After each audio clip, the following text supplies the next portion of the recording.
Good day, all aspiring owners of home studio equipment. My name is Hayden Jamal, and today I'm going to discuss the main components of a home studio and whether or not you should entertain buying any of those parts used.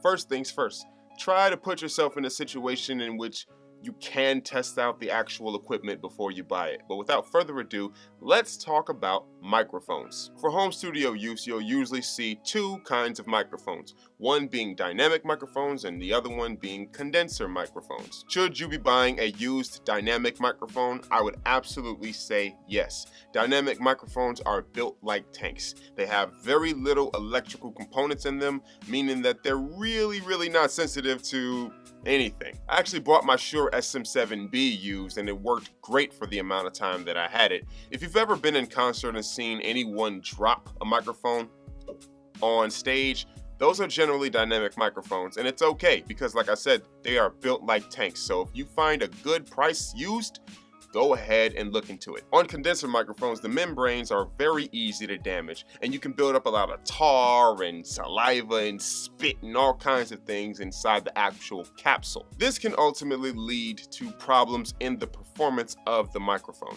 Now, you can find like microphone technicians that can actually remove the membrane and clean it and all of those good things, and I would still say that you definitely need to test the microphone before you buy it, but if the savings are just unbelievable, then it may be worth your while just going ahead and having it serviced. But just make sure to test the microphone. That's the number one thing. Let's get into the next category, and that would be audio interfaces. Should you buy them used? Good thing about audio interfaces is that generally they don't go bad over time. You can buy them used and they'll pretty much perform the way that they performed out of the box. However, I would advise that you check out the transfer policy for the warranty coverage of that brand that you're buying. It is very possible to transfer warranty coverage between owners in the event that you sell your audio interface. And because I'm me and because I'm semi-awesome, I actually did a little bit of research for you. So let's talk about Focusrite. So there isn't any information on Focusrite readily available online,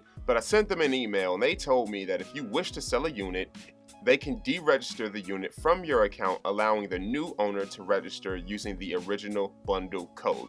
Please let them know if you wish to do this and include the serial number of the unit in your reply. Very convenient, so if you want to buy a used Focusrite, go for it. The next one would be presonus, and this information is readily available in forms from presonus themselves. Registration of your hardware in your user account is for warranty and your personal records. Once registered in your user account, the only reason to remove this registration would be if at some point you were to sell your hardware. This would then allow the new owner to register the hardware in their user account once transfer of ownership has taken place. Very simple transfer policy, so if you want to go ahead and buy a presonus used, want to go ahead and get with that owner of that product and get that transferred over. Last but not least that I researched would be Avid, or how you might recognize them as the Pro Tools official interface. So they have a bit of a different warranty transfer policy when it comes to hardware. You have to complete and submit a form by DigiDesign and provide serial numbers and such. I will actually leave a link for that form in the description below. So now let's talk about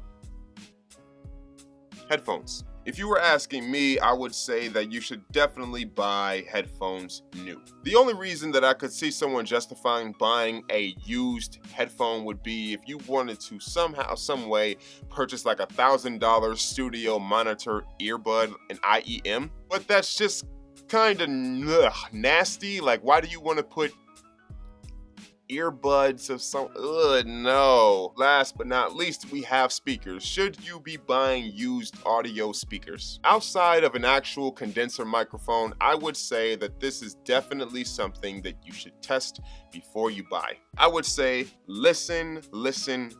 Test out the speaker with an actual song that you fully understand, preferably your own music, because you will understand that music better than anyone else. So if you're hearing buzzing or clicking or anything off in the actual music, don't buy it, just don't do it. So in conclusion, there really isn't anything wrong with buying used home studio equipment. Just make sure that if you are going person to person buying from someone off the street that you're able to test it out. My name is Hayden Jamal of HaydenJamal.com. I'm a rapper and video content creator. motif legend. Make your dreams happen. Stop dreaming. Yeah. Look, I'm no cage bird, that's my word. I fly and I'm gonna sing. Time heals wounds, but it literally kills any and everything.